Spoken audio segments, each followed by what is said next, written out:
Hi Flosstube, welcome back to my channel Stitchinit. Today's an exciting day because it is my Flosstubiversary, which means I've been making videos here on YouTube for a year now. A lot of things have happened this year and changed on the way I do videos on the channel, but I'm glad you're here to share this with me and enjoy a little update on what I've been stitching on for the past few months. So you may know that my very first video that I published last year was a progression, a time-lapse progression of Hoity Toity by Long Dog Samplers.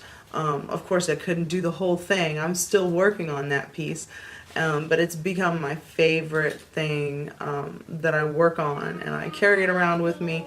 And I showed you guys where I was in my last update video in December, so it's back again, and I am happy to report that I have finished the entire bottom half of the piece. It has taken me some time to get through, especially that border, because it's so heavily stitched at the bottom. But I love it. I love the colors.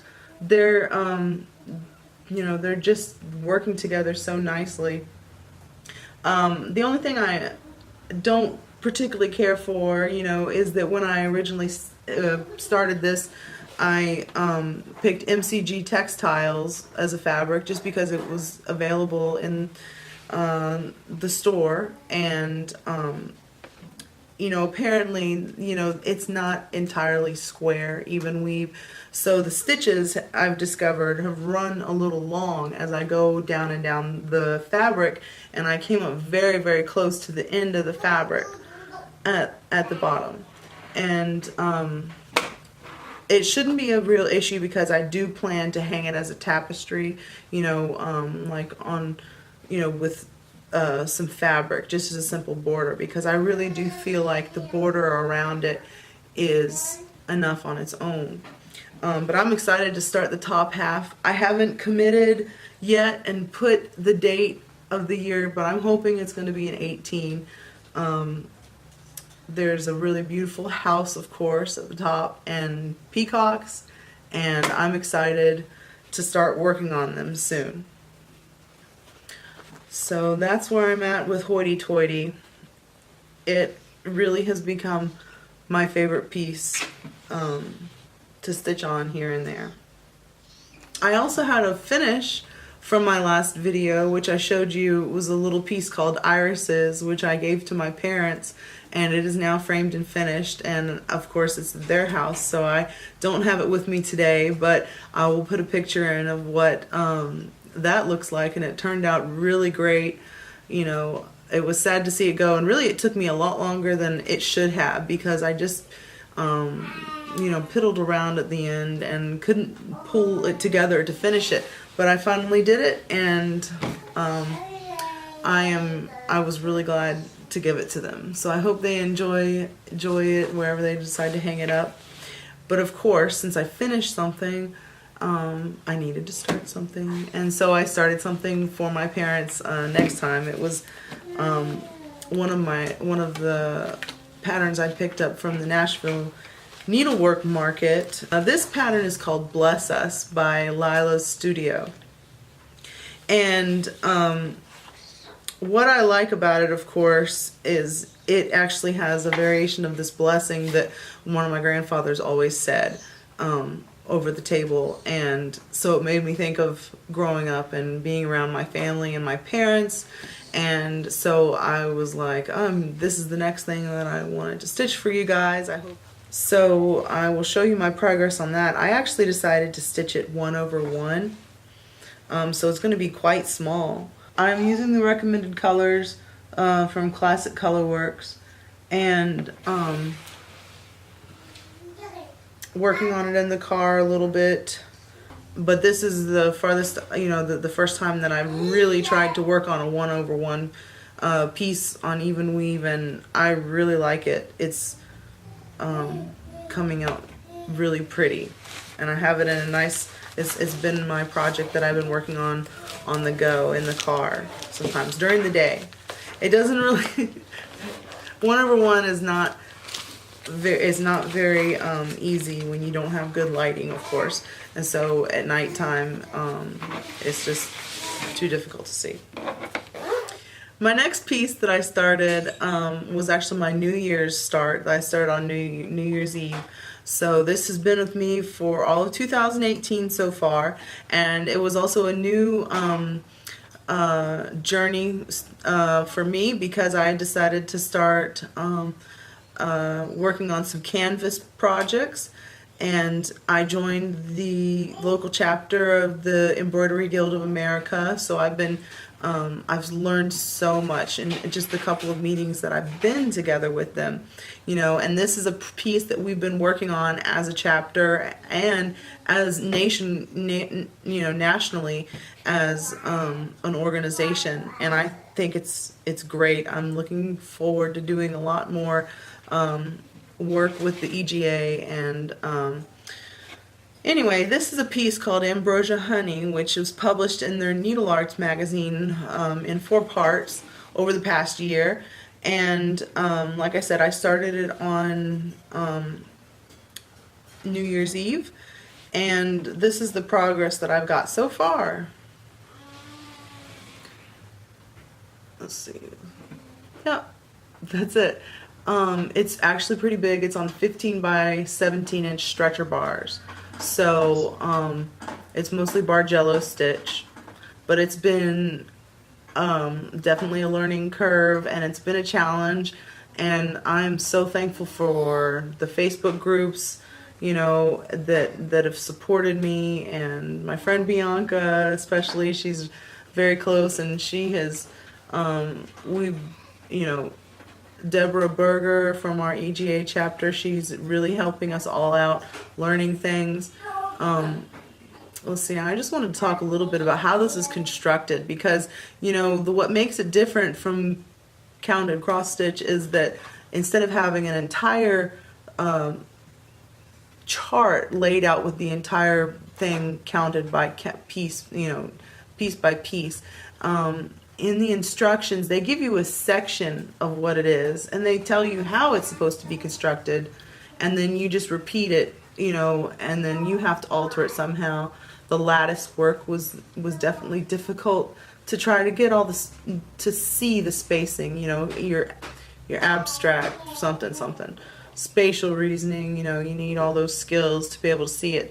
So that's what's difficult about it, is just being able to place everything. But the stitches themselves aren't very difficult at all. It's mostly up and down, or yeah, you know, an overlapping, like I said, Bargello stitch, or but I love it. I think it's beautiful. The next stop for me after I finish this section here is the B in the middle, and I'm a little worried about getting it right the first time, but I'm confident that the ladies in the EGA will be able to help me finish this project, and I hope that I can finish it this year. You know, I don't work on it too much compared to how much time I spend just doing cross stitch, but yeah, anyway, I love it.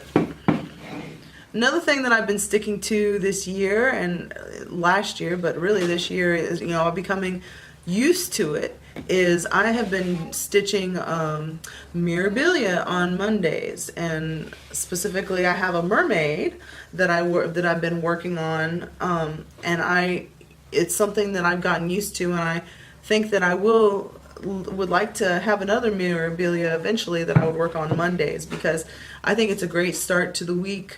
It's something beautiful, you know, and yeah, it's something just to get the week off to a nice start, you know, and it's something to look forward to. If I only work on it once a week, you know, I really do look forward to it that day, you know.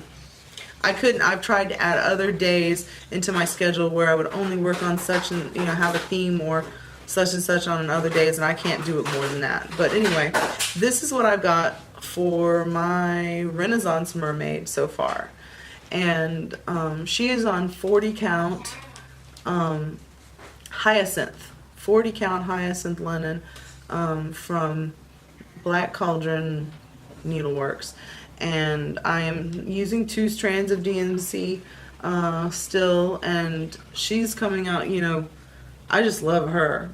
All that hair, I'm trying to get to the top of her head and stitch that to see if I have to move the Q-snap or not, because I'd like to put some beads in, you know.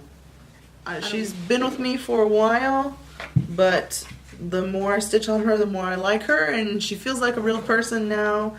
And I even bought her a little bag from Walmart, since I figure that I will have her for a while, and it says we were made for each other. Get it? Yes. One of my other recent starts this year was, you know, after I saw some of the ladies going up to Sassy Jack's for Nicola Parkman's class, I was just, oh my gosh, I would have loved to have been there for that, but you know, it couldn't work out. But anyway, they were starting to kit up his eyes on the sparrow, and I caught the fever, you know, the excitement. I feel like I, you know, can participate in something, and I don't like to use the term enabled, but of course, what happened? I got enabled. But I started that back in February, and I've stitched on it a little bit more. I moved it to a bigger Q-snap, and I just love how it's coming out. Right now I started smack dab in the middle, and my plan is to just go for the outside and get to the border as quickly as possible, because I would like to have a choice whether or not I'm working on just a motif or if I'm going to work on a repetitive border, you know. So this is what I've got for his eyes on the sparrow so far. So this is the middle of the piece right here, the middle of the pattern, and of course I'm going and trying to get, to make sure I can get, you know, the border and start that whenever it's convenient. But I'm going to a retreat in very shortly, in a week or two, and I was planning to take this with me to see if I could get some good progress on that. This is on 36 count linen from Vicki Clayton's shop. You know, she has some very reasonable prices on some linen, and you know, since I needed a big piece for that project, it's working out pretty well. So, okay, I had to take a break, but I'm back. I just had one more thing I wanted to show you guys that I've started working on. This is one of the kits that Hobby Lobby had on clearance when I stopped by recently. And I really loved it. What it is a family record, sort of a family tree, you know, where you can put the husband and wife and their dates, and along with the children, all on the tree. There's spaces for 3 children, and we have a very large family because my husband and I were both married previously. So I cut, I'm not using the kit fabric, but I'm using a much larger piece of fabric that I cut so I could fit my entire family on there. And I've started at the very bottom, and this is what I have so far. I've been working on it for a week or two. I'm almost I did get all the way to the end. This is the border on the other side, so it does fit on a 17, I mean an 11 by 17 inch Q-snap, yeah. So